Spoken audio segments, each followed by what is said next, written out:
تو دین شعبہ بازی کا نام ایک جو ہمارے ملک میں اللہ رسول کا اتنا تعارف نہیں ہے جتنا ولیوں کا تعارف ہے. ولیوں کا تعارف کرنا، ان کی زندگی پڑھنا ہمارے ایمان کا حصہ ہے، لیکن ہم ہندی معاشرت سے متاثر ہیں.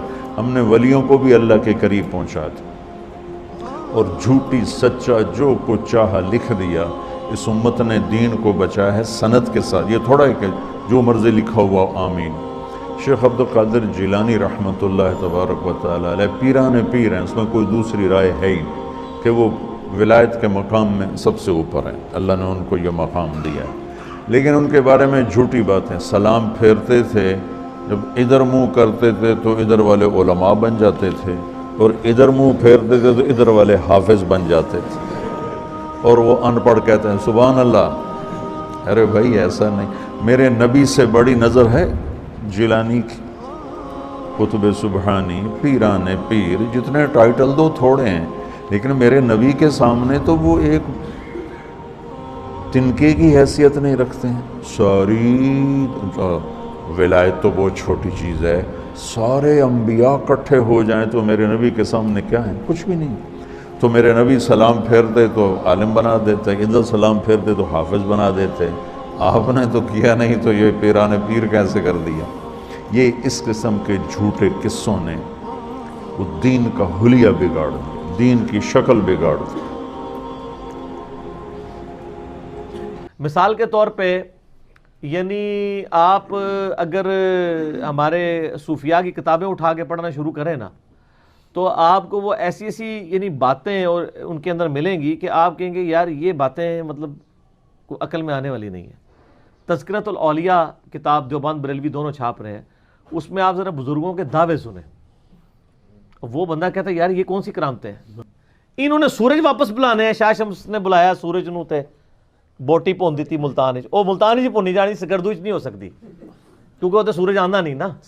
وہ سر وہ ایکویٹر دے خط استوا دے نزدیک ہے، جڑے بھی شہر ہون گے وہ گرمی ہوئے گی ہوتے.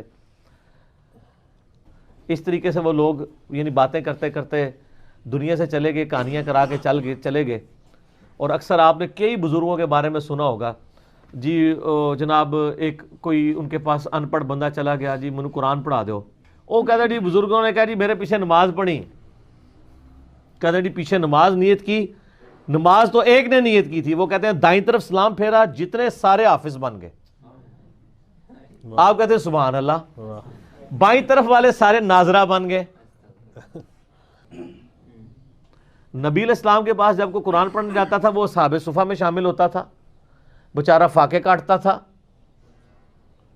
نبی علیہ السلام سے دین سیکھتا تھا، اس شخصیت سے جس کا کام تھا دین پھیلانا.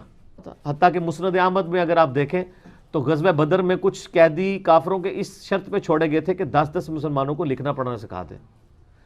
کافروں سے لکھنا پڑھنا سکھوایا جا رہا ہے. نبی علیہ السلام نے کوئی نگاہ نہیں ماری، مولا علی نے کوئی نگاہ نہیں ماری، ابو بکر نے کوئی نگاہ نہیں ماری. ان نگاہ بعد ہی پیداوار نے، پیداوار بھی کوئی نہیں، جعلی نے ہے ہی کوئی نہیں. ٹھیک ہے، تو یہ کرامات اور یہ ان کے اوپر وہ چل رہے ہوتے ہیں. بیسیکلی وہ دیومالائی قصے کہانیوں سے دین کو وائلیٹ کرنا چاہ رہے ہوتے ہیں. ڈاکٹرائن کے طور پہ کرامات کو ماننا ضروری ہے کہ کرامت ایگزسٹ کرتی ہے، معجزہ ایگزسٹ کرتا ہے، اس سے تو کسی کو انکار نہیں ہے. ہم کہانیوں کے خلاف ہیں کہ وہ کہانیاں ثابت بھی ہونی چاہیے. آپ پھر ایسی کہانیاں کراتے ہیں کہ جن کا پریکٹیکلی پروف کوئی نہیں ہوتا، الٹا اسلام کی دشمنی کا باعث وہ بن جاتی ہیں، تو ان کہانیوں کو تو نہیں ہم مانیں گے. یہ کرامت کسی کے اختیار میں نہیں ہوتی ہے کہ کوئی کر کے دکھا سکے، تا وقت ہے کہ اللہ تعالیٰ کسی معاملے میں کوئی معجزہ تفویض نہ کر دے. جیسا کہ موسیٰ علیہ السلام کو ایک پرماننٹلی معجزہ اٹیچ تھا کہ وہ عصا پھینکتے تھے وہ سانپ بن جاتا تھا. لیکن جب پہلی دفعہ بنا اس وقت موسیٰ علیہ السلام بھی ڈر کے، قرآن پاک میں آتا ہے، اس لیے کہ ان کو پتہ ہی نہیں تھا یہ ہو جانا ہے. اس کا مطلب ہے کہ انہوں نے نہیں کیا تھا، خود کیا ہوتا تو اینڈ رزلٹ کا پتہ ہوتا انہیں. یہ تو سر حال ہے معجزوں کا. تو کرامات تو چھوٹی چیز ہے، وہ تو اولیاء اللہ سے ریلیٹڈ ہے. تفویض والا معاملہ کوئی نہیں ہوتا کہ آپ کہیں کہ کسی کی کیپیبلٹی یا کمپیٹنسی آ جاتی ہے. اس میں آصف بن برخیہ والا ایک واقعہ، آصف بن برخیہ کا نام تو کسی حدیث کے اندر نہیں آیا، وہ اسرائیلی روایتوں کے اندر ہے، وہ پیش کر دیتے ہیں. اس کی کوئی ڈیٹیل نہیں کہ وہ بندہ کون تھا، فرشتہ تھا، جن تھا، نبی تھا، اور اس کی بنیاد پہ پوری ایک ڈاکٹرائن کھڑی کی ہے. میں نے اس حوالے سے بھی تخت بلقیس کے واقعے کو اس میں ڈسکس کیا. کہتے ہیں جی ایک بزرگ تھے جی, انہوں نے ایک دن بیٹھ کے حساب لگایا کہ میری زندگی کتنی ہے, تو ان کو پتہ چلا 60 سال ہے. وہ کہتے ہیں جی اگر میں نے روزانہ بھی ایک گناہ کیا ہو تو 60 ملٹیپلائڈ بائی 365, یہ تو پتہ نہیں انہوں نے آندہ بھی ایسی کہ نہیں, بل میں اس نے ذہن رکھنا کہ انہوں نے ملٹیپلائی کر لیا ہوئے گا.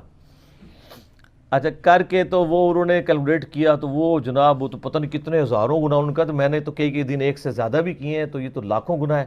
ایک چیخ ماری اور روح پرواز کر گئی. سبحان اللہ. لیکن یہ پہلے ہوتا تھا.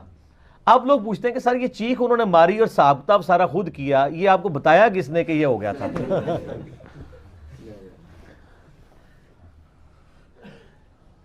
وہ ایک خربوزے والے بھی تو بزرگ ہیں نا, وہ انہوں نے اس لیے نہیں کھایا خربوزہ کہ وہ ہاں تو بڑھیا سی کہ تو بڑھیا سی کہ تو بڑھیا سی. ٹھیک ہے جی.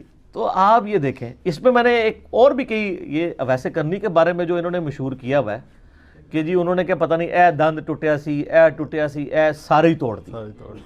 کتنا بڑا جھوٹ باندھ ہے. یعنی ایک فیبریکیٹڈ چیز ان کی طرف منسوب کی ہے, اور پھر اس پہ جھوٹ بولا ہے جی کیلا نازل ہوا ہے جی ویسے کرنے کے لیے. کتنے لوگوں میں مشہور ہے وہ کیلا سر پہلے دا ہے اللہ. ٹھیک ہے ویسے کرنی ایسے نہیں نازل ہوا. گورے آگے نا گل کریو پہلے ہی بڑے بے عزت ہو رہے ہیں مسلمان. میں اس لیے کہتا ہوں کہ اللہ کا شکر ہے کہ ہمارے علماء کو انگلش نہیں آتی اور گوروں کو اردو نہیں آتی, ورنہ بڑی مشکل کھڑی ہو جاتی. ان کو اپنے مزاحیہ پروگرام جو ہے نا وہ کون سا ایک پروگرام چلتا ہے وہ حسب حال تو اردو میں چلتا ہے نا, انگلش میں وہ جو ایک ہے وہ میرے بچے دیکھ رہے ہوتے ہیں, وہ نام ہوتا ہے وہ جو بغیر یعنی بولے ہوئے ایکٹنگ کرتا ہے, مسٹر بین. مسٹر بین. تو وہ مسٹر بین فیل ہو جانا تھا سر. ہمارے علماء ماشاءاللہ جو کچھ بیان کرتے ہیں نا جی جی تو یہ آپ کو ہر جگہ مسٹر بیم نظر آنے تھے. لیکن اللہ کا شکر ہے کہ ان کو انگلش نہیں آتی, ان کو اردو نہیں آتی, اس کی وجہ سے اسلام بدنامی سے بچ گیا. ادروائز جو کچھ اور بولا میں کرامات ہوتے. اگلا سوال کرو.